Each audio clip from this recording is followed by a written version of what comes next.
Welcome to GS Podcast number 104. How the hell are you? Good.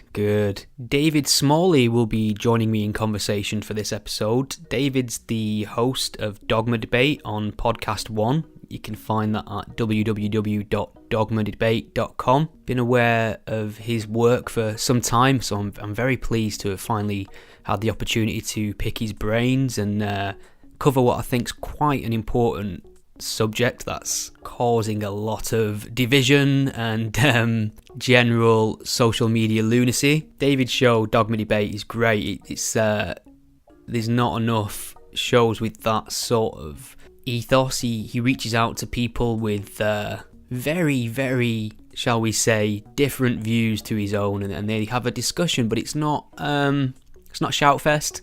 It's not talk over each other fest. It's discussion, and I think that's more useful. He's a busy guy. He's just finished hosting an event with Sam Harris and Sarah Hayder, two favourites of mine, in Toronto, and he'll actually be on stage in New York City on January 16th. He's hosting an event called Exposing Scientology with Leah Remini and Mike Rinder, so look out for that. I think one of the reasons me and David connected and arranged this conversation is that we both get in a fair amount of grief online in regards to our opinions on the recent Mythcon Milwaukee. I actually recorded a podcast episode all about that with the organisers. That's episode 102. Definitely check that out. We seem to get quite a bit of pushback just for suggesting that maybe a crowd of people were not cheering in favour of sexual assault.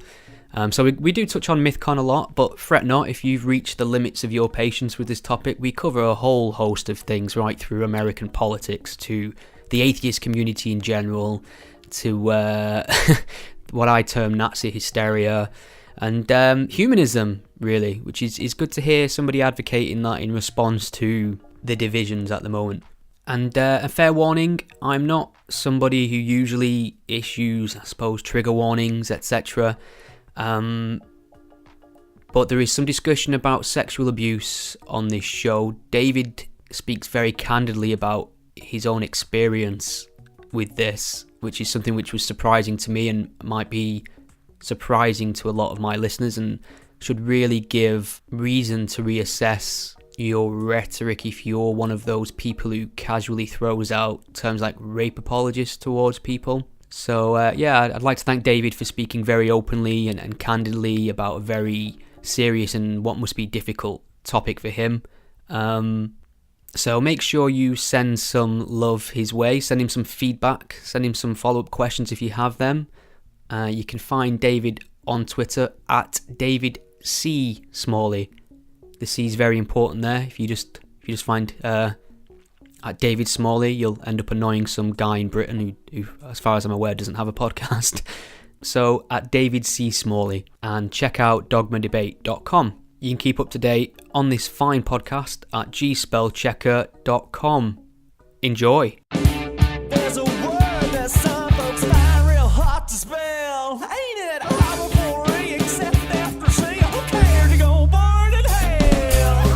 But then along came a man, his spell took across the God of creed, and he set out upon a noble quest to help those that don't know what it means. And he said, it goes A-T-H-E-I-S-T, and don't you put that I before that E. A-T-H-E-I-S-T, don't mean we know, speak to W. And he keeps an elf, he's got this say, a reason shoppers at night will make him run away. But if they start that fight, well, they can go all day.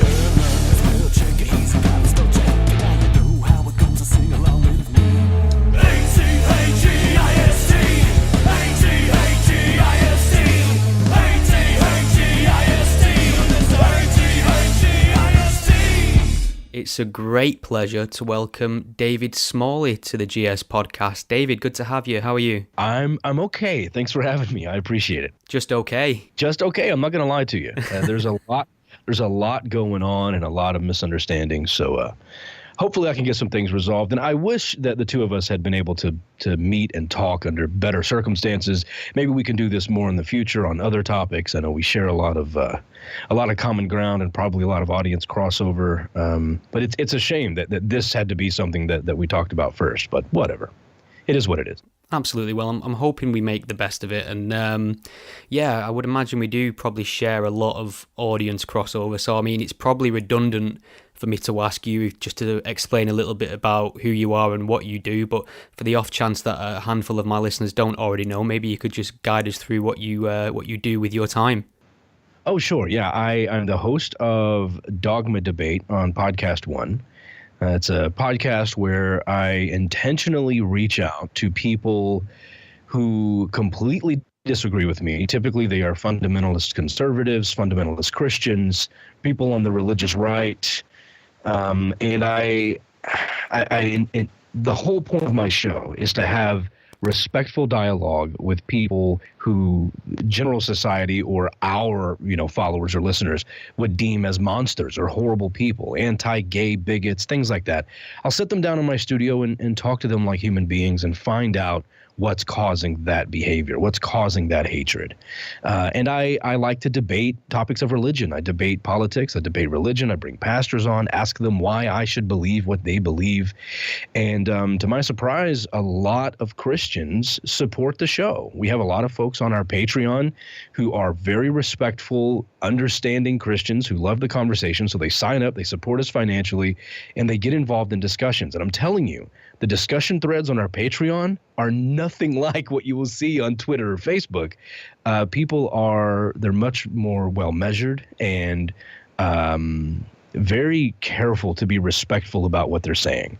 And it's about ideas, not about attacking people. And I'm proud to have a platform like that. I really am. I don't want my platform to ever become something that is just trashing someone else or telling a Christian, oh, you just believe in Santa for adults, you're an idiot. That's not going to get us anywhere. I honestly don't think it is.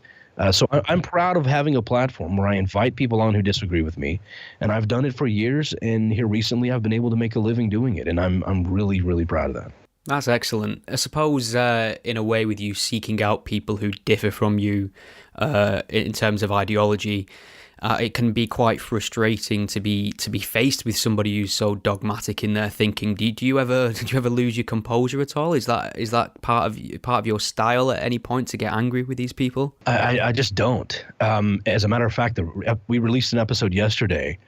I was with Jesse Lee Peterson, who is a very well-known conservative talk show host, who says racism does not exist. Period. There's no such thing as racism. And Jesse Lee Peterson happens to be black, and he is on the right. He is a conservative. He's a Trump supporter. He's a pastor, by the way, and continues to say that there's no such thing as racism. And so, in the US specifically, or worldwide, or does he think it's some sort of pseudo-scientific concept? That's a good point. I didn't ask him about worldwide, but I did push back, and I'm like, I mean, it's such an infuriating conversation, but no, I never lose it. There's one video I think I've been doing this show for almost 5 years, and I've been an activist for 10. And there's one video from my 1,000 hours of conversation. There's one video that it's called "Smalley Finally Loses It," where a guy just would not answer the question. I think he was Russian, and I just kept saying, we were talking about morality in the Bible, and I was like, how do you justify worshiping a God that allows babies to die of cancer? Answer the question. He's like, you don't understand what you're talking about. I said, just answer the question. How do you justify that? Give me a justification for why God is good. And he's like, oh, you're so silly. You just don't get it. I'm like, just answer my question and then tell me why I'm silly. I'll give you a platform to tell me why I'm silly, but answer the question first. And he just wouldn't. And I finally looked over at my producer and said, get this guy the hell off my show. If you're not going to answer my question, I'm done. So that's me losing it. I just refuse to, if you're going to dance in circles around the conversation, there's no point in us talking.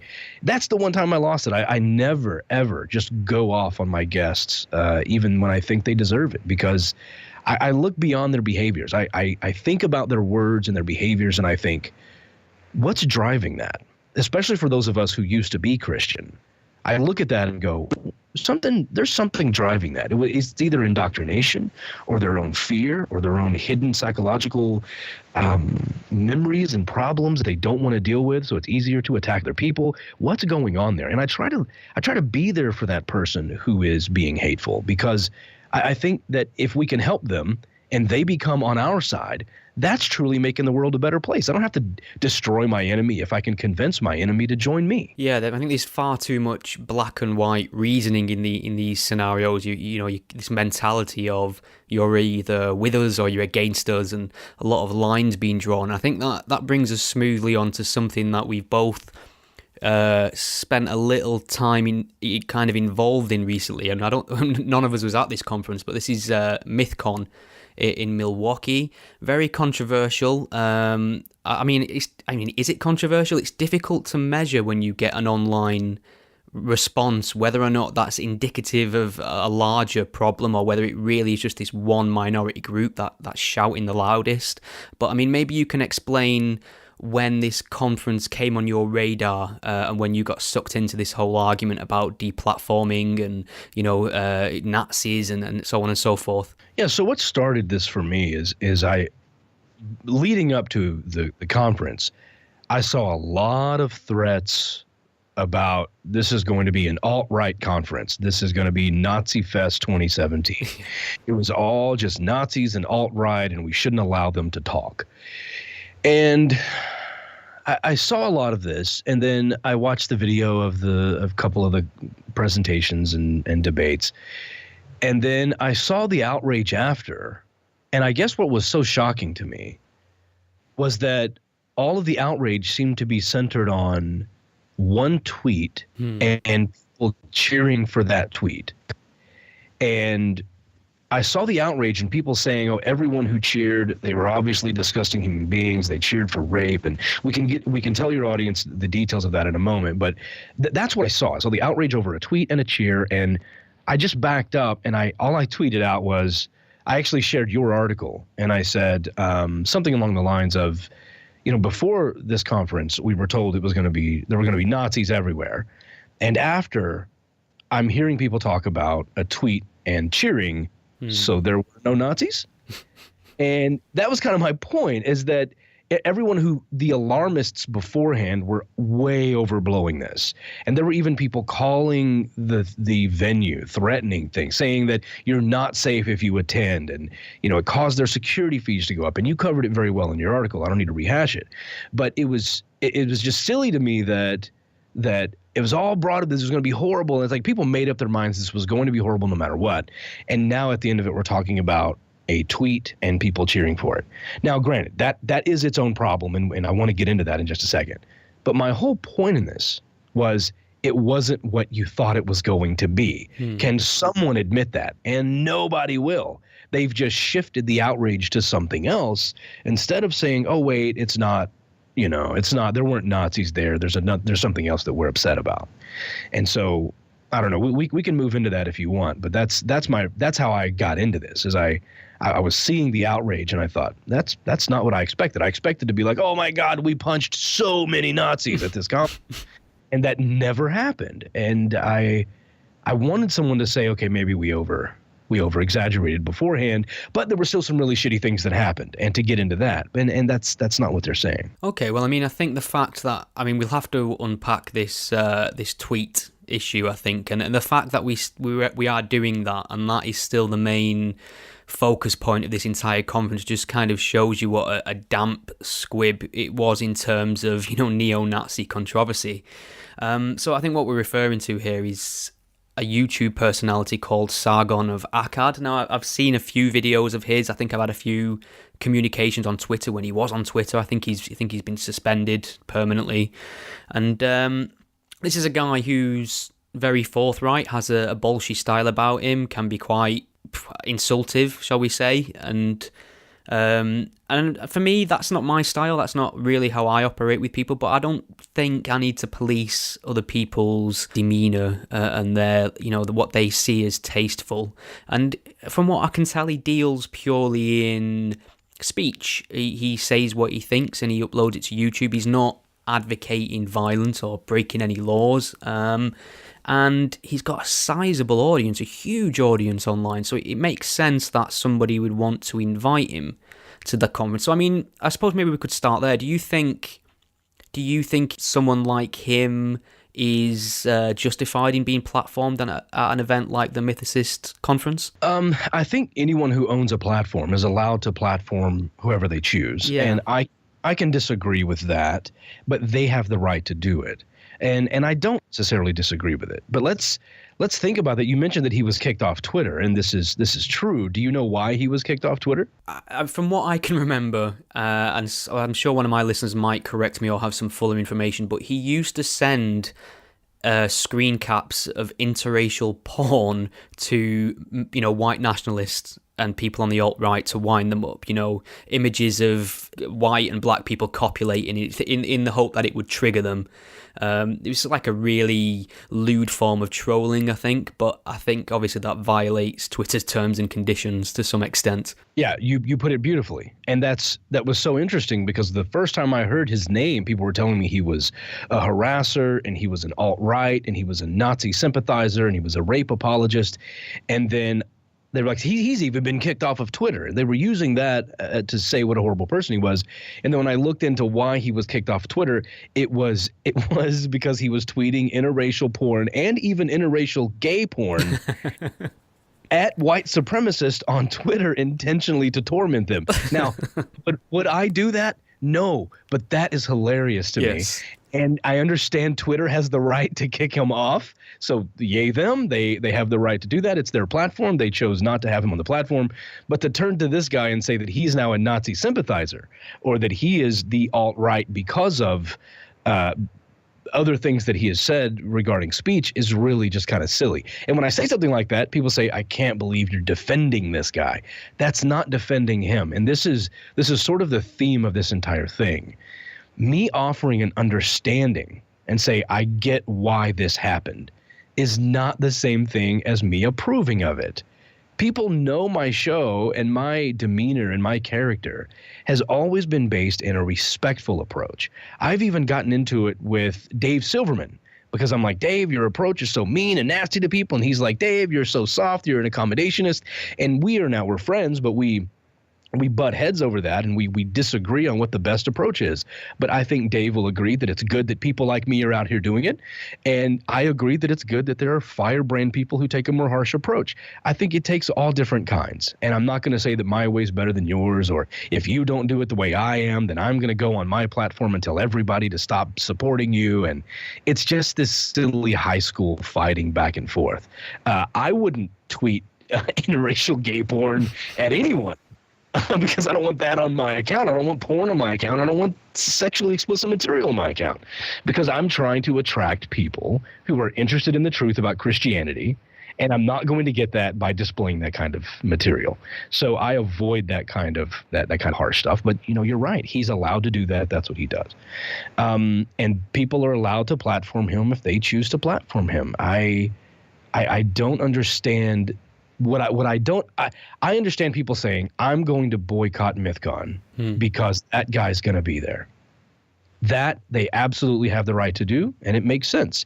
And I think it makes sense for them to say, you know what, I'm going to call my friend and say, you shouldn't go to this, and here's why. They have the right to do that too. But going as far as calling the venue and threatening the venue, saying there's going to be violence there, using a social media platform to say you will not be safe at this event, to actively try to destroy the event, these are disturbing tactics that go further than just you choosing not to support it. You're actively trying to tear someone else down.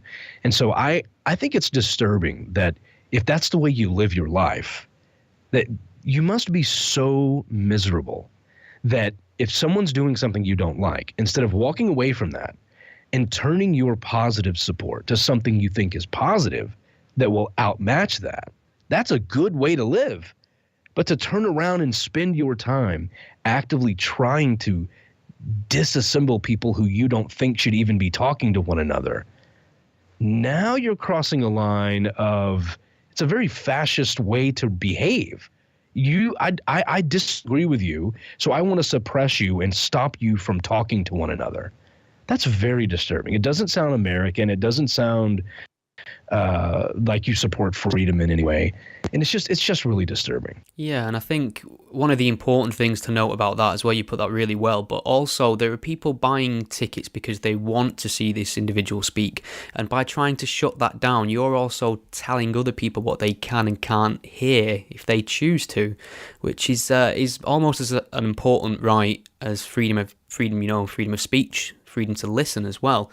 But so what do you think happened here then? That a bunch of self-described skeptics and atheists thought this was their big mission. This was the thing they were going to die in the trenches for. It became of paramount importance, this one pretty small conference in America, and it just became this huge priority for them. So why is this such an important thing to get one guy from Britain not to speak at this event, do you think? I think they would have seen that as a moral victory because of his tweet. Right. Because of the things he said. So let's dive into that a little bit. And the first time I heard about this was just before the conference, and I hadn't had time to look into it. And essentially, when I heard the tweet being read by the host, I went, ooh, like that sounds really disturbing. The tweet was, he tweeted at a British PM, Jess Phillips, and the tweet was, "I wouldn't even rape you." And when the host read that, "I wouldn't even rape you," a large portion of the audience, which were obviously Sargon's fan base, cheered. And immediately my eyebrows went up and I went, whoa, like what is going on there? And just like when a Christian sitting across from me says women need to know their place in the home, or gays are like beasts and they defile their bodies, or you have no basis for morality and your daughter is better off being taken away from you because you have no morality without Jesus. Yes, I could flip my table over and call them names and run them out of my studio, or I could storm out of here like a child. Or I could stop and go, what's making that happen? That sounds like abhorrent behavior. Is there something deeper? Are they really cheering for rape? Who would cheer for rape? Let's back it up and go, am I actually seeing and hearing what I think I'm seeing and hearing? Which is actually a very skeptical thing to do, to pause your own senses and go, it appeared to me that those people just cheered for rape. But is that my mistake? Is there something else going on? And so I looked into it. I dove a little deeper and I realized that, again, like you said about Sargon, it went back to speech. And I looked into it and realized that she had started an online campaign, which was labeled as an anti-bullying campaign. I mean, who's going to be against that? If you're against anti-bullying, you're obviously pro-bullying, because we live in this black and white society of either you're with me or against me. And so what Sargon was saying was that, well, this online bullying campaign is basically going to stifle people from saying things online, because no matter what you say, it could be construed as a threat. And then he said, so he intentionally tweeted something at her that was not a threat to prove that even the opposite of a threat could be taken as a threat. So something like, "I will not break into your home," could be taken as, "I will break into your home," especially if you say it the right way. You're like, "I'm not going to break into your home." Yeah. Hold on a second, dude. Why are you saying that to me? So just because something doesn't actually come off as a direct threat doesn't mean it can't be taken as one. Sure. And so it was this very calculated, and from what I understand, he thought about it for a very long time, days or maybe even weeks. And he intentionally tweeted, "I wouldn't even rape you," just to show the moral outrage, just to show people saying, you can't tweet that. And she was also a victim of sexual assault. And so this was way out there, right? I get it. And so it hit me hard too. And I just want to pause for a moment. I want to tell you something that I've never said publicly before, if that's okay. I'm gonna say something, and I don't mean to make you uncomfortable or anyone else uncomfortable, but I've never talked about this publicly, but I want people to know where I am with this stuff. People very close to me in my family were raped repeatedly. Many children in my family were sexually molested. I've heard absolute horror stories. Predators, sexual predators in my family have even committed suicide rather than face consequences. Wow. When they were busted, when they knew they were going to be held accountable on more than one occasion, that has happened. And something that people don't know about me personally is that I was sexually molested as a child. I know what it feels like to be violated. I know what it feels like to not be believed. The person that molested me was my older cousin. He's a male. And I was 8 years old. He was, I don't know, somewhere between 15 to 17. And he made me feel like it was my idea. He made me feel like I was involved so that I wouldn't tell. And I became a teenager myself. Just to clear it up, I know people always wonder when you say molested, they never know to what degree or whatever. I was never held down and penetrated, but everything besides that you could imagine, that's what it was. And he made me feel like it was my idea. He made me feel like I was experimenting. And so I felt like I was doing something wrong.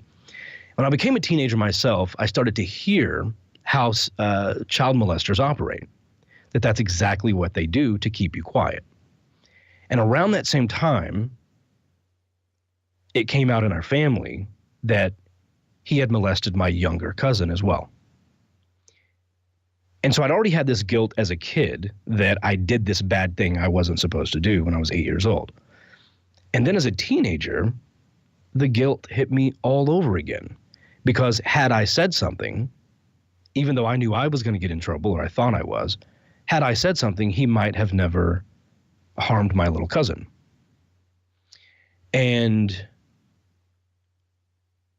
it was so difficult because as a teenager, I then felt the guilt the second time.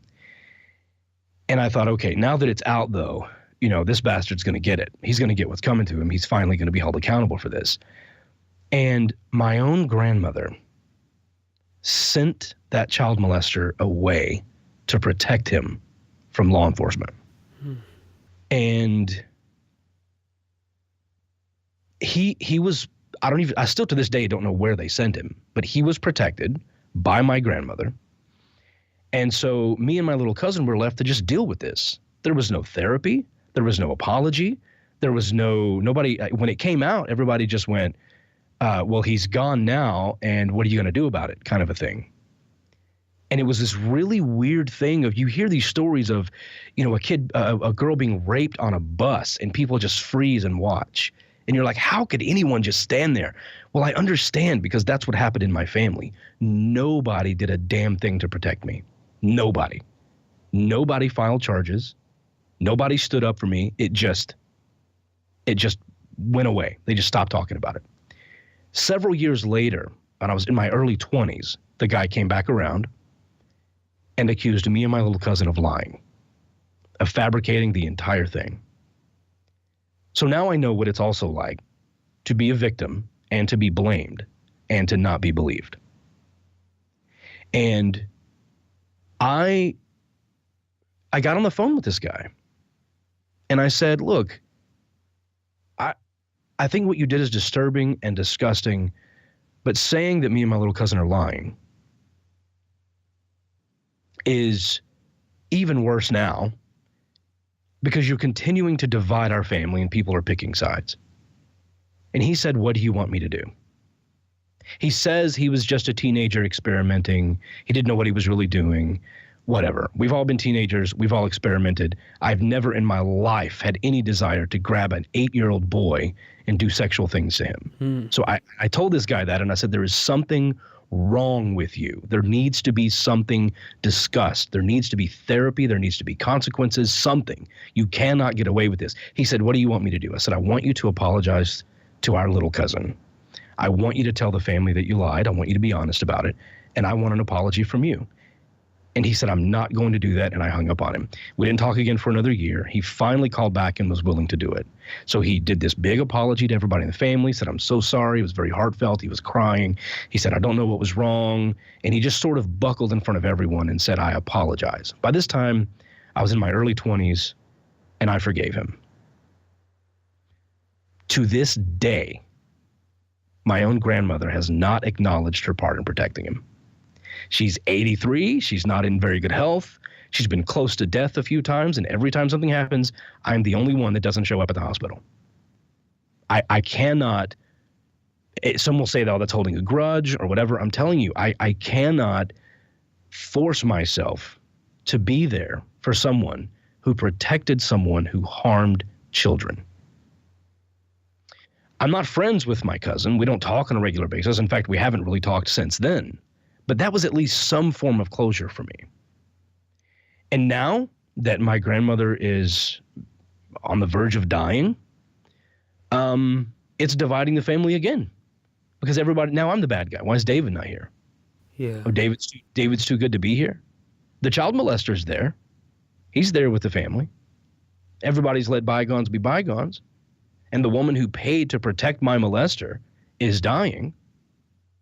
And I'm saying I'm not interested in being there for anybody. I'm not going to go. But now I'm the jerk. I'm the one holding on to the grudge. So with all of that said, I would absolutely never perpetrate or defend sexual harassment, sexual assault, or rape in any way. Yeah, I mean, thanks for, sharing that with me. I mean, considering the details, you're very composed about it and very articulate, and I can't imagine it's an easy thing to do. And, I could feel myself getting a little bit angry when you were talking to me about that. I mean, not just about the particulars in general, but the fact that you've had such a close experience with that sort of thing personally and, in your family in general. And there are people out there with no knowledge of this casually throwing around smears like rape apologist, weaponizing rape as a smear. And I can't think of any other question really other than how does that sort of thing make you feel when people do that? I feel bad for them. It's that black or white mentality. It's if you're not immediately willing to call everyone a rapist that I disagree with, then you must also be a rapist or a rape apologist. And it's just silly. So as I would look at the Christian who says I'm vile and disgusting for not believing in Jesus, or as I even talked to my own child molester and said, look, you need to come to terms with what you did, and I don't harbor it up and keep it all inside and refuse. I'll talk about it. I'll tell you. I'll tell people. I'll tell the child molester. I still even see a hint of humanity in all of these people, and go, maybe this is a little deeper than we imagine. Maybe something happened to him. I'm not justifying. I'm not saying it's okay, but I'm saying that as a humanist, you think it would be in our best interest to look at people who have done horrible things and say, what's going on with you? Why are you doing this? Yeah. And that's really what goes through my head when people call me a rape apologist or a Nazi sympathizer, or they just lose their shit online and say all these horrible things about me. I'm just going, what's going on with you that makes you so angry to do something like this? And that was really my concern when the host read, I wouldn't even rape you, and people cheered. All of those thoughts of my own dealing with sexual assault and everything that I've dealt with, and then being a victim, and then being blamed for that, and then being not believed when I told my story, and this went on for years and years, and you're talking about from 8 to about 22, this was a problem. A huge part of my adolescence was absorbed with this. And then to see those people cheer, I wouldn't even rape you, I was shocked at first too. Mm-hmm. That hit me. I went, oh man, that's tough. But then I thought about his defense. I thought about what he was saying. And then I went, okay, I don't agree with the tweet. I wouldn't cheer for the tweet. I don't approve of the cheering of the tweet. But I understand that I think the main reason they were cheering was an act of defiance. I think they were trying to irritate the Thomas guy. They were trying to throw him off and irritate him because he already came out combative. It worked as well. Oh yeah, it worked beautifully. It's you know what, I think it comes down to the narcissism of small differences a lot of the time. There's a lot in common. We kind of tick a lot of boxes in terms of, I mean, because we're not engaged in rows with far right neo-Nazis here, or people who are promoting genocide and things like that. We're arguing with skeptics and humanists, people that believe that all the things that we believe are bad. We just differ in our approach to that bad thing. And invariably, I find now, if you disagree with somebody about the approach to a bad thing, they blame you of actually supporting the bad thing, which I think is very strange. Yep, you're exactly right. And here's a little bit of irony about this whole situation. And this is part of social media sort of not allowing more character limits to allow the nuance. And part of that's my fault, because what even made me do the tweet was I saw people, even people I really admire and respect in the community, just accepting that these people cheered a rape tweet. So they were cheering for sexual harassment. Therefore, they are disgusting, deplorable, horrible human beings. And that shows their character. And everybody's liking these comments and supporting that. If you cheered, then you are bad. You're horrible. This is gross. And me just saying, maybe they cheered for something else. And I left the word maybe off, but if you had been talking to me in person, you would have been able to tell by my tone I was offering suggestions of possible reasons, like this. Maybe they cheered, or not maybe, but they cheered to throw you off. They cheered to torment the host. They cheered for free speech. They cheered for Sargon's defiance. These were other ideas I was offering up on Twitter. And then people said, oh, wait a minute. Now you're pretending to know the mind of the people cheering. Now, wait a minute. That was exactly my problem, is that everyone was pretending to know the mind and the character of how horrible these people must have been simply because of the action. And I said the action doesn't always depict an accurate model of one's character. Sometimes you can do something and then apologize for it. There may be people in that crowd who cheered who now regret cheering. There may be people who cheered specifically to mess with Thomas. There may be people who cheered because they understood the entire story and they are a free speech absolutist and they felt they were cheering for free speech. But to look at that entire crowd and say they were all doing it because they're horrible people, and then me saying, well, you don't know that. Maybe they were doing this. Maybe it was this. Maybe it was this. And then you say, oh, you know what's in their mind? And I go, no, that's my point. I don't know what's in their mind. And the funny thing about this is that they took it a step further, said, you don't know what's in the mind of these people, which kind of proved my original point. And then they pretended to know that I was doing this for the money. Yeah, that's a new one. It's strange that it's like my intentions are pure. I truly have the conviction of my thoughts. However, because your thoughts are not the same as mine, your motivations must be the dollar. And I think that's very strange, because I found that I tend to make myself very unpopular with my opinions, because I don't tend to think about what's going to make people like me. I tend to talk about what I think's right. I mean, if I just wanted the popularity and the Patreon donations to roll in, I'd tweet cat memes all day, or something benign. That's exactly what I was going to say to you.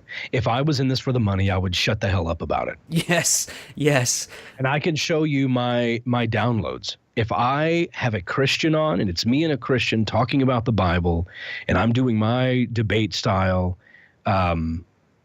easily 125, 130,000 downloads within a few days. They eat that up. They love it.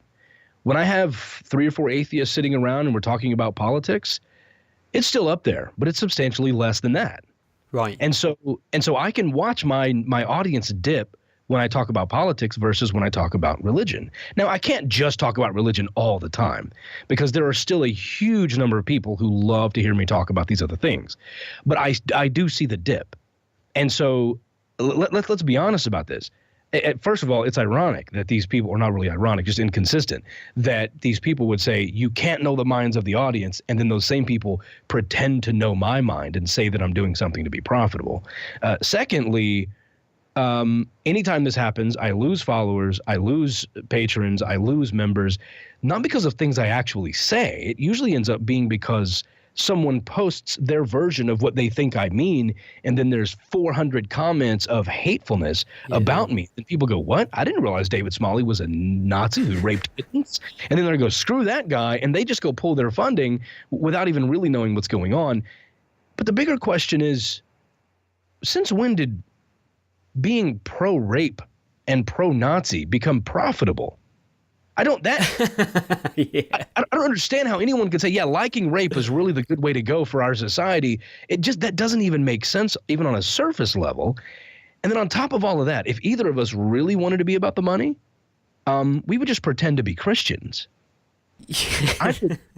I could rake in the dough as a preacher. I know the Bible like the back of my hand. I could travel the country. I could be a charismatic speaker on the Bible, and I could build sermons in my sleep. Yeah. And then I could do a big, oh my God, the atheist converted to Christianity, and write a couple of best-selling books about it and go on a speaking tour. I could be a millionaire by the end of the year if I had no dignity. Hang a second, I'm just taking notes. Won't you? Yeah, I often think I do well in the whole psychic medium circuit, with given how, the techniques they use, I'm quite familiar with. But yeah, that's exactly it, isn't it? I mean, so we've reached a point in 2017 now where decent people are being, the demands are being put on them to condemn the idea of, Nazis, as if that needs saying by sensible people that, Nazis, not great, not very nice people, bad ideas, awful way of living your life. You have to vocalize this now in order to seem virtuous, which is, and I wanted to touch on that in terms of politics generally, because I think I can kind of pinpoint what appears to be lunacy to me on this side of the pond. I think it happened round about the time the election of Trump. I think, obviously there is a huge problem with the far right. You can't deny that, and wouldn't deny it. And no doubt they felt emboldened by the election of Trump. It was like, our guy's in the White House now. And then the far left just completely seemed to lose their heads over it as well. So given you're someone who's on the ground there, who's actually living it rather than observing it, what's your take on this whole new Nazis are everywhere, punch a Nazi sort of mentality? It goes back to, we've lost our humanism. Right. We've lost what it means to be a humanist. We've forgotten that when people do something horrible, that nothing could possibly cause that. They're doing that because they're a horrible person. And if you take this all the way back to the 20s, Sigmund Freud coined the term group psychology. And what he talks about in group psychology is you actually become integrated with the group. So you start replacing parts of yourself with parts of the group. We can see this in a benign way, let's say at a Denver Broncos game. It's freezing cold outside, Mile High Stadium. It's 12 below, and there are guys without their shirts on, with just, B-R-O-N-C painted across their chests. Well, do you think you would ever just see a guy with an R painted on his chest sitting in his front yard when it's 12 below? Definitely not. You would not see that. So what's going on there? Well, he's a fan. Fan is short for fanatic, okay? He is there. The stadium is the group mentality. The Broncos fans are his group. And so now we have the ego. The ego is out the door. His personal ego is gone, because what has replaced his ego is the group's ego. So whatever's better for the group overall, even if it's a hit to his own ego or his own warmth or his own comfortability, he will sacrifice that. Well, now once the group's ego replaces his ego, he has become one with the group. And this is what Freud talks about when he talks about group psychology. It's not just groupthink, people act the same. It's deeper than that. When you've integrated yourself so deeply that parts of yourself are now integrated with parts of the group, when you walk up to that person and say, hey, maybe you shouldn't be a Broncos fan, you're not just telling him that you think his team sucks. You are personally insulting him because he and the team are one and the same. They share an ego. Sometimes they share a haircut. They share a tattoo. They share clothing. They share colors. They share enemies. They all hate the other guy. And nothing brings people together like hatred. And so you end up with these individuals having their own parts of their own self replaced by the group. They feel so integrated. So in order for you to ask them to not doing it, you're actually asking the individual to remove a piece of themselves. And so when I look at someone like a white supremacist or someone who's on the alt-right or alt-light now, which is a thing, or even someone who's in Antifa, it's very similar that you've become part of the group. You've replaced a part of yourself with the part of with a part of the group. And so asking you to say, hey, maybe you shouldn't be a part of that is asking you to remove a piece of yourself. So rather than just saying, rip the Band-Aid off and come join me, I want to get to understand your reasons. Well, I can't understand your reasons if I show up in masks with smoke bombs and shields and say, screw you, I'm just going to destroy you. And that's what I mean, that our humanism has been lost. When we see a murderer, as a humanist, what do you think? Lock him up, put him in a metal box and throw away the key? Let him rot and starve to death? Or do we dig a little deeper and find out what causes that person to want to hurt others? This community, and when I say that, I'm talking about this huge integration of the left and atheists, seem to be filled with people who are all about just taking sides, picking which group they're going to be on, which colors are they wearing. If you're not with us, you're against us. Speaking on behalf of their enemies to easily strawman their ideas and then attack them. Assuming someone's motives and then spreading rumors about the character of people who aren't in your group. And this is why the same group psychology happens when a pastor is guilty of larceny or larceny or guilty of rape or sexual assault. His congregation always, we stand behind our pastor. He's a sinner, like all of us are. He's apologized. He's going to get right with God. So they support him. But then you ask those same people when an atheist commits sexual assault. Oh, they're going to say, he did that because he's an atheist. He did that because he has no morality. So when people of your own group make mistakes, you make excuses for them and you defend them. When people of the opposite group makes mistakes, you say they made that mistake because they're in the wrong group. And we're right back to sounding religious. It's Matthew 12:30, by the way. Who is not with me is against me.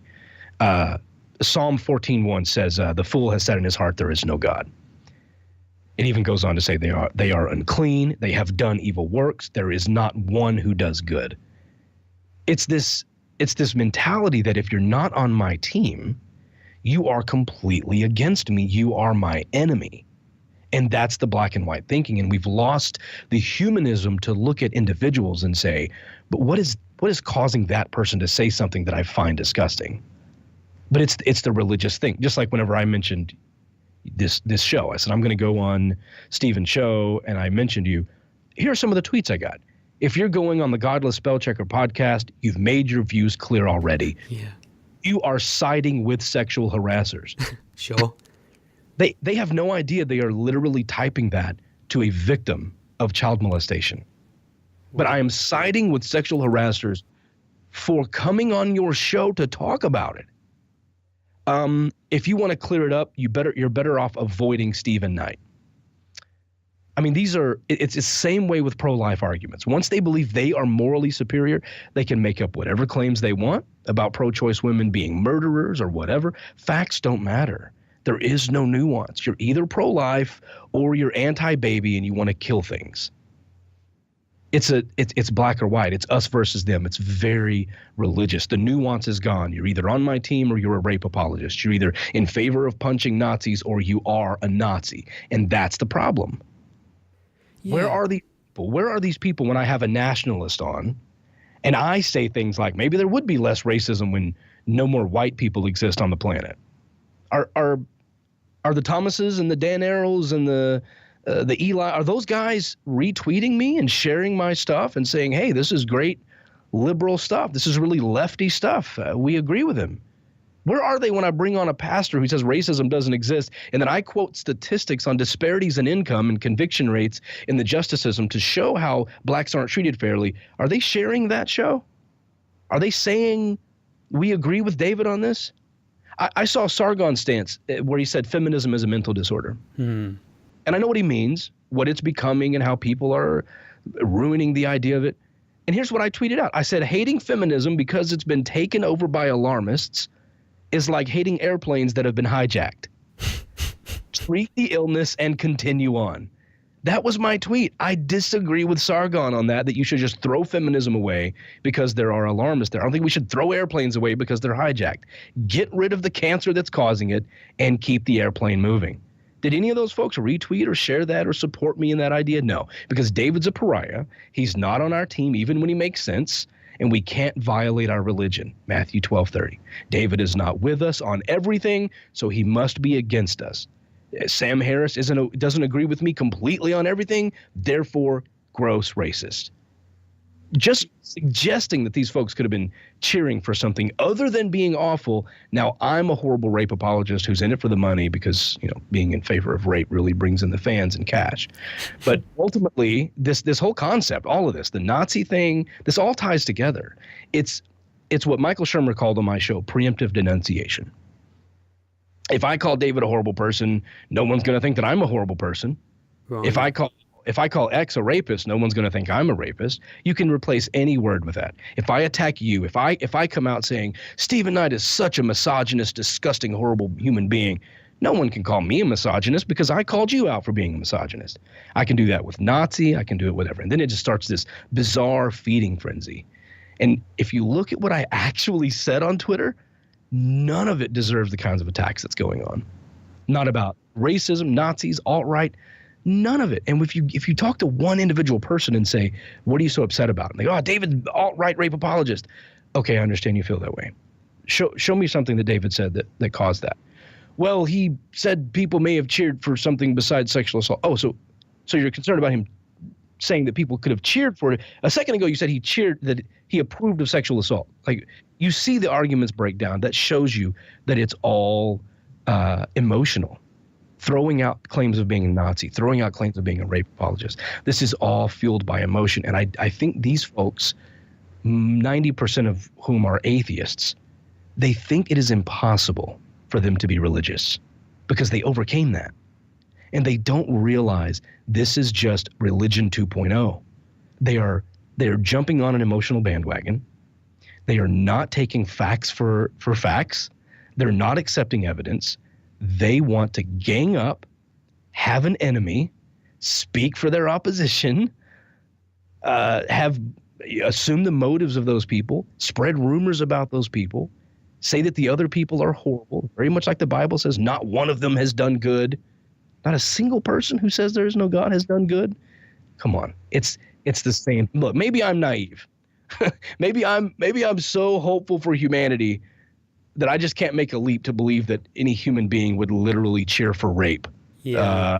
But maybe I just think too highly of human beings. But me just saying maybe they weren't cheering for that, suddenly I'm this horrible person and I'm all about the money.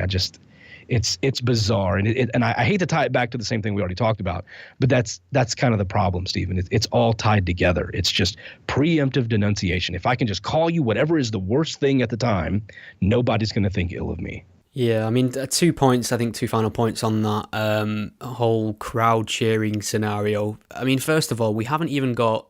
I mean, they're arguing against an interpretation because the pushback that they are getting is from people like us who are saying, well, maybe they wasn't cheering for sexual assault. There's nobody who's actually come forward and said, well, actually, I think sexual assault's fine, or she deserved it, or yes, I'm pro-sexual assault. So they seem to be setting their stall out against a bogeyman at the moment. And secondly, even during that part of the, I'll doing air quotes when I say debate, when Thomas chastises the audience for cheering sexual assault, somebody in the audience actually shouts back with, that's not why they're cheering. So, oh, really? I didn't hear that. Yeah, I managed to find the clip the other day and I tweeted it out. I'll forward it on to you. So and then I've even heard from the conference, from people who were at the conference that said I cheered and it was for this reason.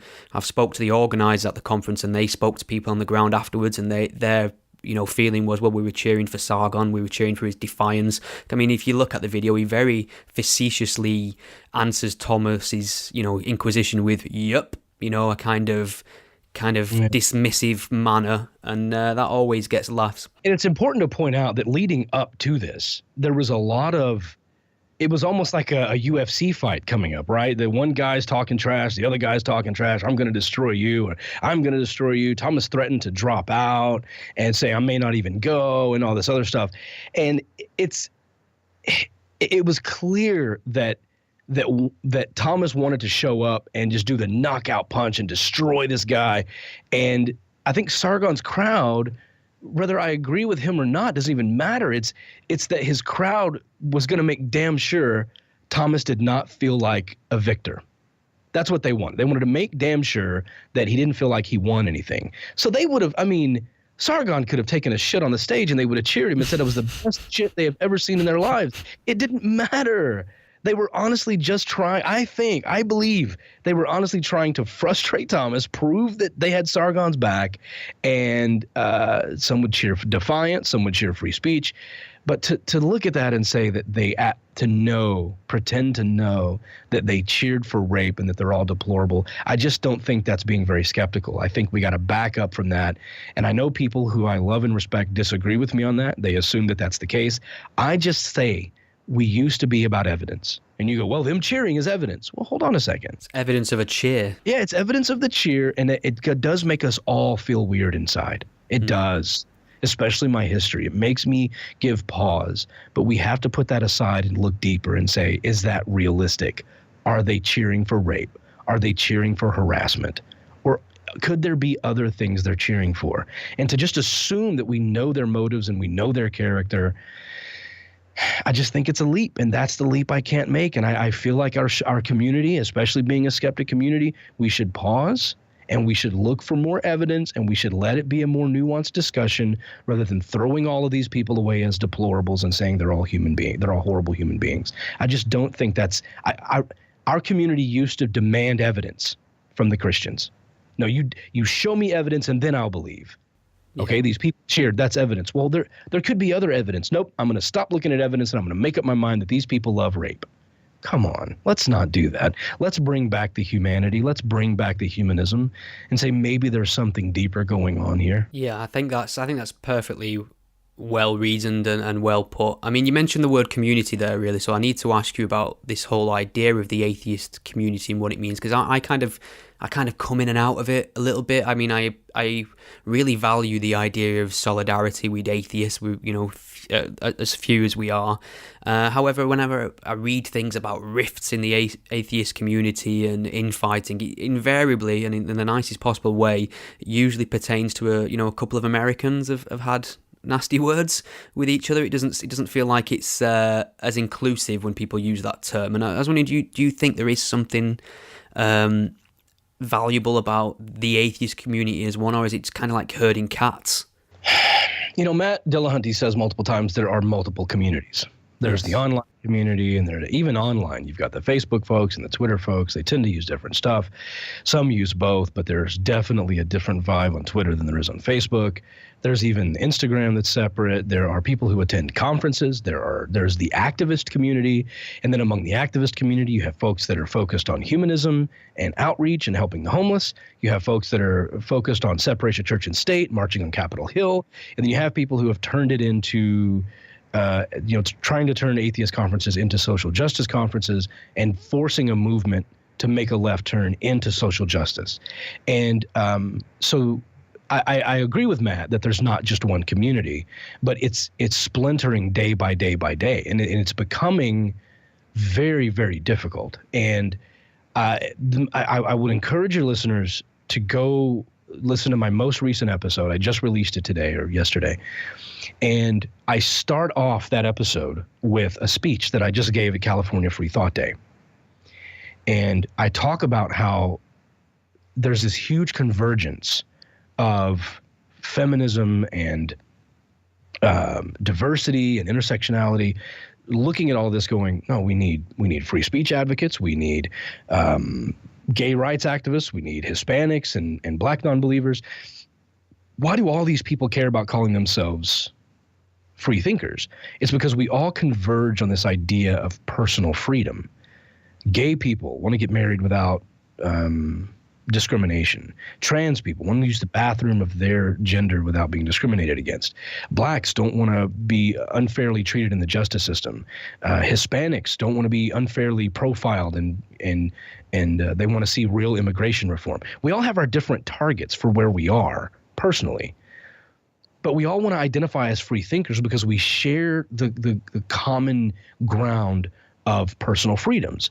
But if everybody's driving the bus with their own individual agendas, it's very confusing as to where we are going as a collective community. Is the atheist community going to solely focus and be another extension of Black Lives Matter? Well, does that mean we're now ignoring the huge Hispanic population that needs to be addressed? Well, no, we can do that too. Okay, well, does that mean we're going to ignore feminism? Well, no, we can do that too. Okay, well, does that mean we're going to ignore the trans bathroom issue and we're not going to? Oh, no, we're going to do that too. Oh, so we're not going to deal with education reform and oh, no, we're going to make sure that sex education is science-based. We're going to handle that too. Okay, so what about the separation of church and state and the Johnson Amendment and the stuff going on in D.C.? Oh, no, we're going to handle that too. And you stretch yourself so thin, you have no focus, you have no drive, you don't know what your common ground is. You just become this huge meeting group of people who have essentially tried to make the atheist movement all of those movements at the same time. And we're sort of frozen. And then, and I say this too in the speech, when you, just like any family, when you're stressed out and stretched thin, you take it out on each other. And you just begin, you're not good enough, you're not as good as I am. And then you end up with this Ayn Rand phenomenon, which is the search for the perfect activist. You know, we can look at intersectionality and go, oh, it's important to look at intersectionality and go, wait a minute, are we making sure that the Black, lesbian, atheist woman feels welcome in this movement? Because we need all voices from all different walks of life and all different cultures. Yes, that's amazing. We do need to make sure that's the case. But if you take intersectionality and try to use that as a tool to find the perfect activist and then silence people with fewer intersections than you have, it just becomes a pissing match over who's the most progressive. And you're not going to make any progress. You actually start to work against your own mission because you're trying so hard to find the perfect activist. And that's what happened with Ayn Rand. That's exactly what happened. I did a speech about this, or it was a talk about this called "Eating Our Own." Yeah, and it's up on Seth Andrews' channel, the Thinking Atheist YouTube channel. It's sad to see our community do that. She did it. She got to where her movement was growing and was so powerful. Ayn Rand would start to look at people and go, "Oh, well, you listen to that kind of music? Only someone of disgusting morality could listen to that kind of music. I listen to this kind of music." It was the same way with what cigarettes you smoke and who you hung out with at parties outside of this movement. And people started dividing into these tiny groups to where by the end she was nearly alone when she died. Her whole movement fell apart because it became focused on trying to find the perfect activist. And the last thing I'll say from the speech is, I reiterate, because this is such an important point, if you attempt to purify your movement of everybody you disagree with, you will find yourself alone and ineffective. Yes. So we have a focus. We've got to have a focus. Let's be welcoming. Let's understand intersectionality. Let's be welcome. Let's welcoming. Let's try to bring in diversity. Let's be respectful. Let's call out racism when we see racism. Let's be clear about that. But let's understand that our focus is a separation of church and state. Because without that, none of this other stuff is even attainable. Yeah, that's very well put. I mean, I think you nailed it there really with this idea of purity, these purity tests. And I'm seeing a lot of that from people of late. And I mean, two things about that is, one, they're kind of hemorrhaging allies, and secondly, these people can't even pass their own purity test because, you know, we're humans, we're not perfect. It's mostly subjective. It's a lot of, well, you've spoke to this person who's beyond the pale, or you don't come down squarely on this particular issue, therefore you're out of the group. And it's just a bit silly, really, when you could be, I mean, I don't understand this idea of everything has to map on to somebody else's beliefs, otherwise you're out the group. Surely you can have a few core principles that if you share, that's enough to sort of maintain a dialogue. And I find it's often that it comes a lot from people who don't really talk to people much, because I found since podcasting and reaching out and speaking to various different people of political slants, I've actually become a more accepting person in terms of different beliefs. I don't know if you've found that as a result of your conversations. Wait, you mean someone just didn't call you an asshole on Twitter and then you realized you were wrong? Exactly, that's it. That's bizarre. Yeah, I'm seeing this. It becomes a feeding frenzy, is what happens. Yeah. They just people want to make up. I don't even know if they want to make it up. They want to hate you, and so they start to dig up everything they've ever not liked about something you've done, and act like that's a part of your character. I mean, it's so bizarre. I mean, as people will send me, honestly, I'm going to tell you, I do not open Facebook. I just don't do it. I maybe shouldn't let this out, but here's the truth. When I tweet, my Twitter is set up to go straight to the David Smalley Facebook page, and that's why it looks like I'm posting on Facebook. I don't interact on Facebook. I deleted the app from my phone because it gets so... It's filled with harassment. Yeah. It's filled with inaccurate accusations, misrepresentations of my character. One thing that I said in the eating our own presentation was to go back to Rappaport's rules. It's something Dan Dennett wrote about. Oh, yeah. Rappaport's rules, the fundamental part of it is if you can't restate someone's argument back to them in a way that they would agree with it, you're not ready to argue with them. But so many people in our community are so quick to misrepresent what I actually said, make up their own version of it that I would never agree with, and then proceed to destroy this straw man version of David Smalley and feel like they've just had victory over a Nazi rapist monster. And I'm looking at that straw man going, yeah, that dude's an asshole. Yeah, I'd love to meet my online straw man. He sounds like a dick. Oh my God, dude, yeah, I would kick his ass. I hate But yeah, I mean, it's so sad. And here's one snippet that someone sent me a screenshot of. Apparently someone had said that I stole the idea of my 24-hour broadcast that I do for charity every year. And here's the real story behind all of that. I used to live in Dallas, and there is a radio station there called 1310 The Ticket. I was a huge fan of The Ticket. They used to play drops, and I thought it was hilarious. So when I started my show, I made sure I played drops. That's where I got my idea from, where people would take clips of me saying things out of context and then play those back to me in the middle of a conversation. That's where I got that idea from. And the other thing I got from them was there's a guy there named Norm, and he does, once a year, he does the Normathon. And Normathon is it's just him by himself in the studio.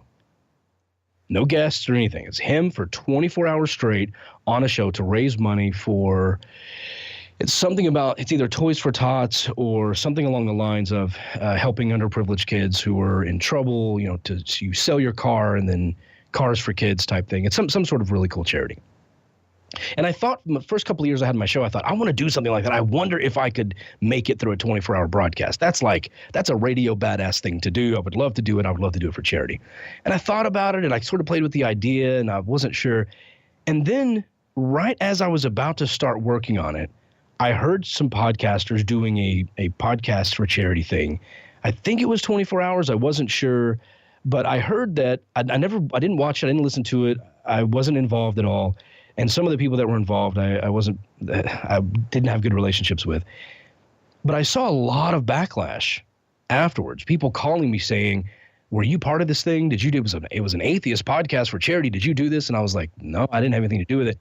And the big complaint was that, first of all, they only raised I think $1,400, and the second thing was that they actually set it up so that if you gave to the charity, let's say you called in and gave $20, you were also agreeing to pay that podcaster $20 per month moving forward. Whoa. So it was this really weird way of signing, and there were people who I absolutely respect in the movement who thought I was involved, called me to complain to me. That's how I heard about it. And they're like, "Weren't you involved with this? I think it's pretty shitty that you would have them, because I sent people to donate and I didn't know that's what was going on." And I'm like, "Man, I don't know what you're talking about. I had nothing to do with that." And come to find out, that's what it was. And so that's when I made the decision. I've been flirting with this idea to do a 24-hour broadcast because of the Normathon, and I want to do it, but I want to do it the right way. I want to make sure the money never even comes to me at all. Yeah. So we contacted the charity. The first one we ever did it for was Foundation Beyond Belief. We said, you set up your own donation page. We will put that as our main website, and people will give directly to you. And it's months of planning and work leading up, months of work and follow-up afterwards, and it's me being awake nonstop for 24 hours, driving the entire show, planning it all, having the guest on, and not a dime comes to me. I wanted to do it the right way because I felt like the people who did it the first time really did it in a shady way, didn't even raise a bunch of money for the charity, and what they did raise, they sort of tricked people into giving them money personally. And I thought it was just a really shady thing to do. So I'd already planned on doing it. I saw someone doing it in a way that I thought was really bad. And I wanted to do the humanist thing and give the money to the actual charity. But I'm all about the money, and I stole the idea.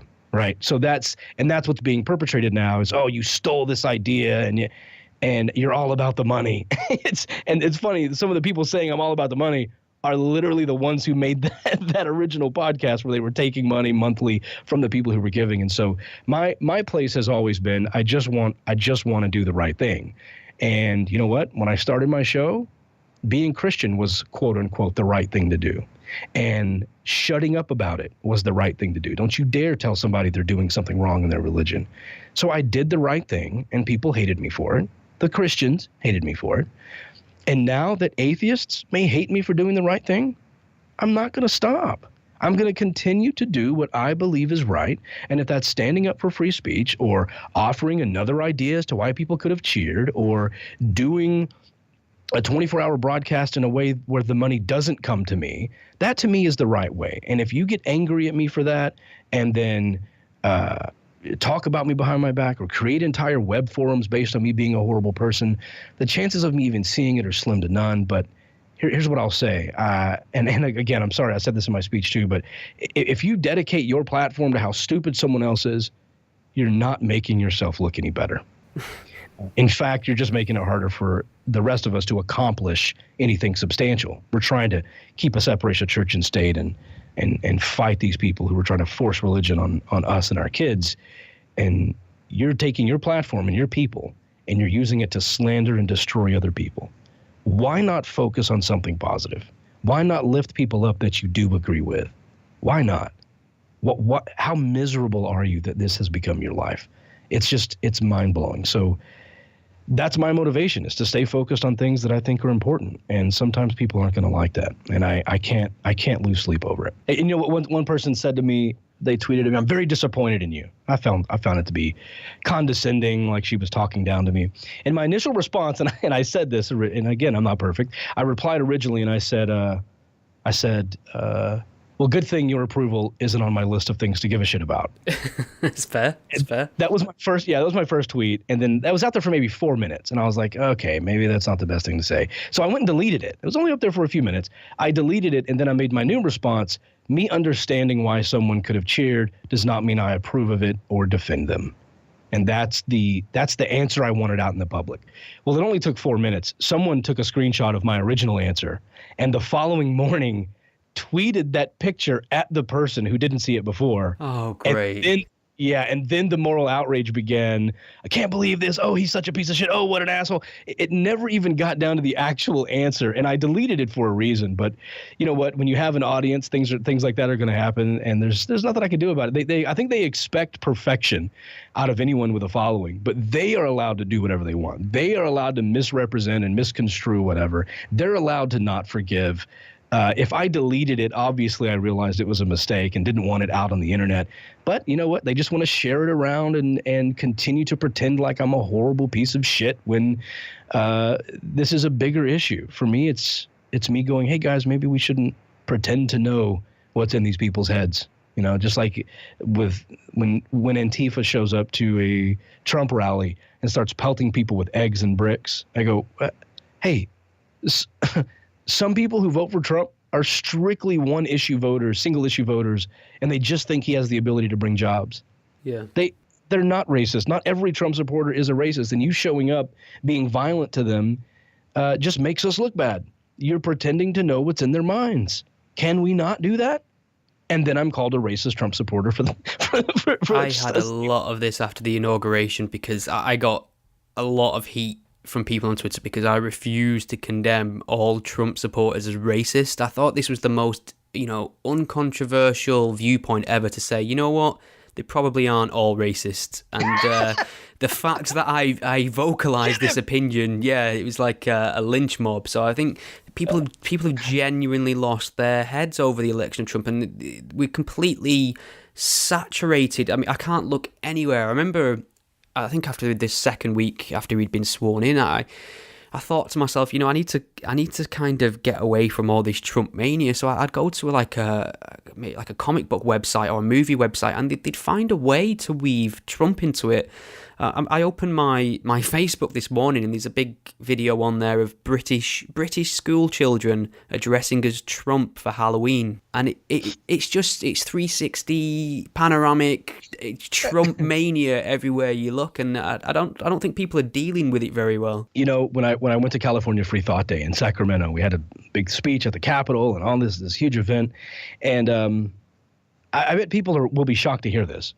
There were 4 people at that event who came up to me privately and whispered that they voted for Trump. They were ashamed for people to know it, but they felt safe telling me, and I know there are people listening right now that are thinking, because you're a white supremacist piece of shit. No. And it's funny, as one of the people who did was actually Hispanic, and I was shocked by that. I'm like, tell me why you did, because I didn't. I don't support him at all, but why did you? First of all, I asked them too. I asked them why they felt safe telling me. And the reason it was even an issue is because most of the speakers were ripping Trump, including me. I talked about how dangerous it is to have him and that he's giving religion special privilege. And again, people can hear the speech at the beginning of the episode number 337. But they said, first of all, they felt safe telling me because they didn't think I would judge them. And I'm proud of that. I'm proud that they know I'm not going to have a knee-jerk reaction and blow up at them because they voted for someone who I don't like. Secondly, all of them said it was about job creation. They had either lost their jobs or were part of unions, and they didn't like Hillary, and they don't like Trump's social stuff, but they felt like he wasn't powerful enough as president to actually go through with the social things he had threatened, but they thought he was powerful enough to bring jobs back and put restrictions on companies that were shipping jobs overseas. They were single-issue voters, and that's what they cared about. And then I would ask the follow-up, do you regret it? 2 of the people said they regretted it. 2 of the people said they didn't. All 4 of them said they think his social stances are disgusting. They think his lack of separation of church and state is abhorrent. They think what he said to the trans people over Twitter is disgusting. They all agree with us on that. But they can't even tell people that they are Trump supporters because they will be called all of the things they hate themselves. And so we are silencing good people who want to speak up. People who can say, I voted for Trump for this, but I wish he would stop doing this. That's actually what the Republicans need to hear. Yeah. I'm fiscally conservative, but I'm really disturbed by the president doing this. They need to hear that in order to change course. But the violent, regressive left is making people afraid to be honest because nuance is dead. Antifa's violent tactics are making people who are, quote unquote, peacefully marching conservatives look like victims. I mean, the Washington Post is about as liberal as you're going to get. And when they put the headline out, black-clad Antifa members attack peaceful right-wing demonstrators in Berkeley, that makes us look really bad. We used to be the ones of nuance. We used to be the ones saying, hey, guys, even though you disagree with us, can you let us talk? Can you let me tell you why we think, prayer in school is a bad idea? Can you let us tell you why the Bible should not be the national book of America? I know you disagree, but can you hear me out? We used to be the ones asking for peace. We used to be the ones asking for nuance. And now we're religious. Yeah. Back to Matthew 12:30. It's the same idea. If you're not with me, you're against me. If you disagree with this, you can't possibly do anything good. And so it's just attack, attack, attack. And it's using shame as a weapon, essentially. It's weaponizing shame, and then the silent majority stays quiet. Because even people who agree with me, I can tell you right now, Stephen, and I'm sure you experience the same thing, anytime there is a massive attack from the mob online, I am flooded with phone calls, private messages, emails, texts, and direct messages on Twitter Yes. of tons of people supporting me. None of them will do it publicly, or maybe 5% will do it publicly. Yeah, that's a very familiar scenario for me also. Partially because they don't want the attack to come to them. And the other part of it is they don't want to associate with someone publicly who is being ousted from, quote unquote, the group. It's almost like this Twitter mob onslaught, this social media, the Facebook feeding frenzy is very much like a digital version of what Antifa does. Like their whole, and it says commonly, it's very commonly known that that's what their purpose is. They justify their use of violence as self-defense. They say, no, it's the inherent danger of the fascist organizing. That's the problem. Like they need to be stopped immediately, because if you let them gather, you let them grow, that actually poses a danger to society.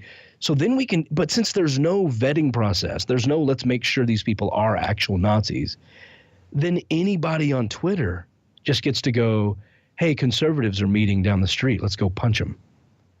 Let's go hurl glass bottles and bricks at police officers in Portland. Let's go storm the rally of conservatives marching, because we're just going to call them alt-right. We're just going to call them white supremacists so that we can justify being violent. And then we just get to say, hey, it was self-defense. That sounds very familiar. You know, that's the same ideology that ISIS uses and the Taliban uses to say we're going to attack America. Why? Because we're destroying the moral, I guess, the moral architect of the world, the moral architecture of the world. We are destroying it by letting women wear, skirts and shorts and to show cleavage and to have their faces showing. We are destroying the moral fiber of the world. And so in self-defense, they will attack us with terror. That's exactly the same mindset. And that's why in 2016, the Department of Homeland Security and FBI warned state and local officials that Antifa was guilty of what they called domestic terrorist violence. They actually formally called it a domestic terrorist organization, because you're not just disagreeing. You are actively hurting people, emailing terroristic threats. If you gather, we will come disrupt. We will drag you out of the march. We will drag you out of the parade. I miss the days when we were the sensible ones. Yeah, I mean, political violence never ages well either. And one thing about violence, political or otherwise, it always escalates, and it's a real danger. I mean, I think I touched on it before, but I'm not sure if I got a full answer. I mean, how much of this neo-Nazi obsession at the moment do you think is justified versus overblown, would you say? Can you even gauge that kind of thing? It is difficult to answer. I think there's definitely a problem when someone like Richard Spencer starts talking about how white people need more support in America. It's laughable to me. And here's the thing. I invite anti-gay bigots on the show. I invite people who say there's no such thing as racism. I invite these people on my show. And I mentioned that I would have Richard Spencer on my show to challenge his views that white people need support. I want to challenge him on even what is a pure white person. Like, this doesn't even make sense to me. If you go to someone in West Africa who lives today, who is a direct descendant of African upon African upon African, that person's DNA will be the only 100% Homo sapien. That is purity. Everybody with lighter skin has something mixed in them. All of us.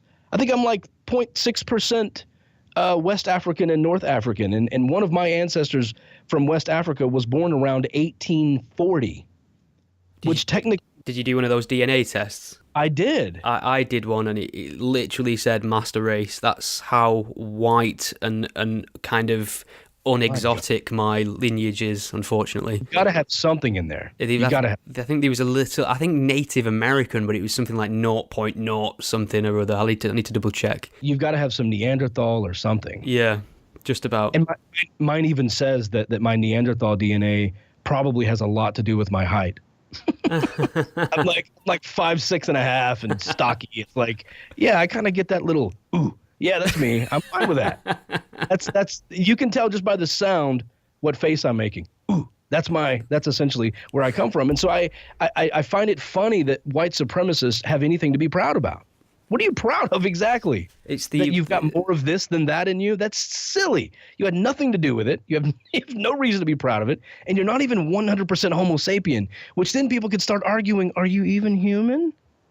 What does it mean to be human? Let's have that argument. Yet here you are condemning other people for not being light-skinned. It's insane. I would invite him on. I would challenge him with things like that. But I promise you, this moral outrage, if I even just invited him publicly or announced that he was going to be on, it would immediately be shit that I'm fun. white supremacist. Oh, yeah, that I'm platforming white supremacist, that I'm this disgusting person. The nuance has completely died.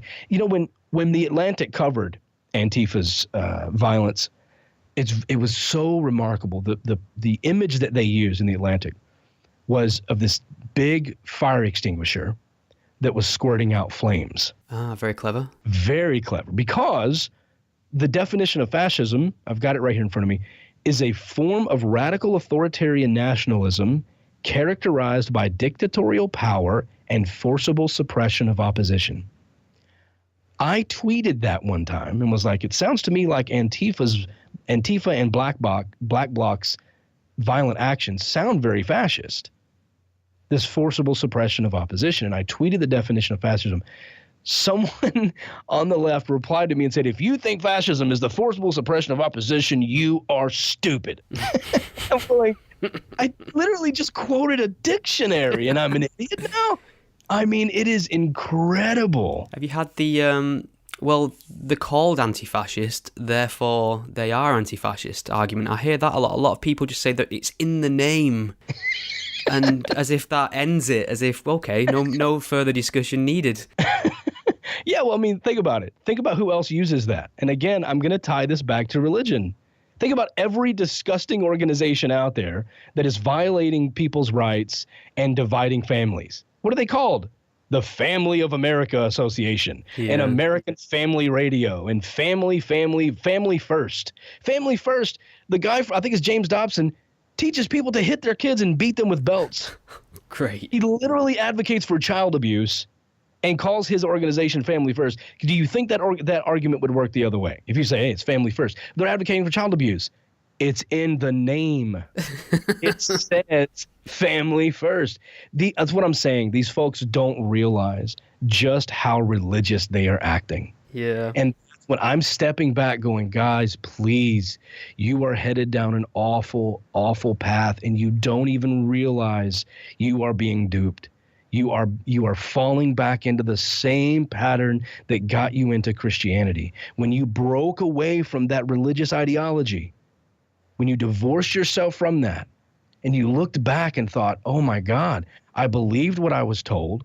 I had unnecessary moral outrage at people. I was dividing people. I spoke for my enemies. I thought every atheist was satanic.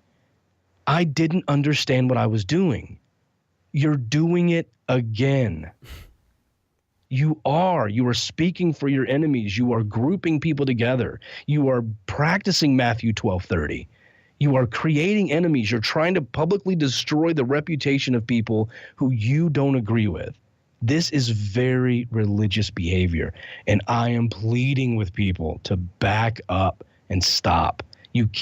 Insults like alt-right and white supremacist and rape apologist and Nazi sympathizer, they don't affect me because they are so absurd. Let's talk about ideas.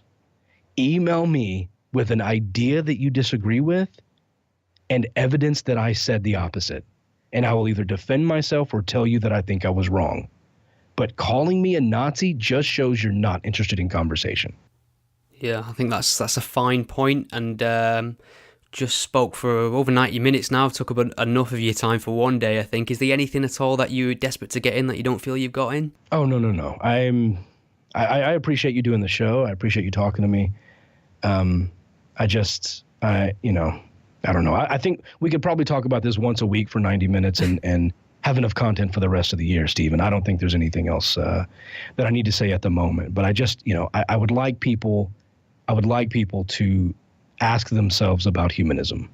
And I know that you feel that The humanist thing to do is to immediately condemn someone who you think is abhorrent.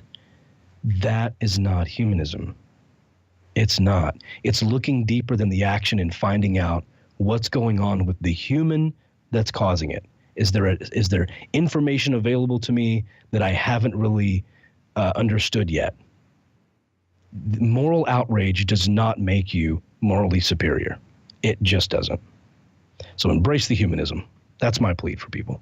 That's a great point. That's something I think I could take on board as well.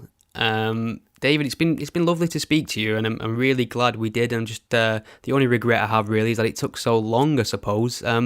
Maybe you could just point people towards where they can find your show and any more information about you as well. Yeah, sure. The show is dogmadebate.com. I'm on Podcast One and Apple Podcasts. Please follow me on Twitter. I could use the support at David C. Smalley. Don't forget the C. If you just get David Smalley, it's a guy in England who has actually become friends of mine because of the constant misdirecting. Is he getting all your shit? Always. Oh, he sends me emails like, please, what did you say this time? What are you doing? It's so funny. His name's David Smalley. That's him on Twitter. But I'm David C. Smalley on Twitter.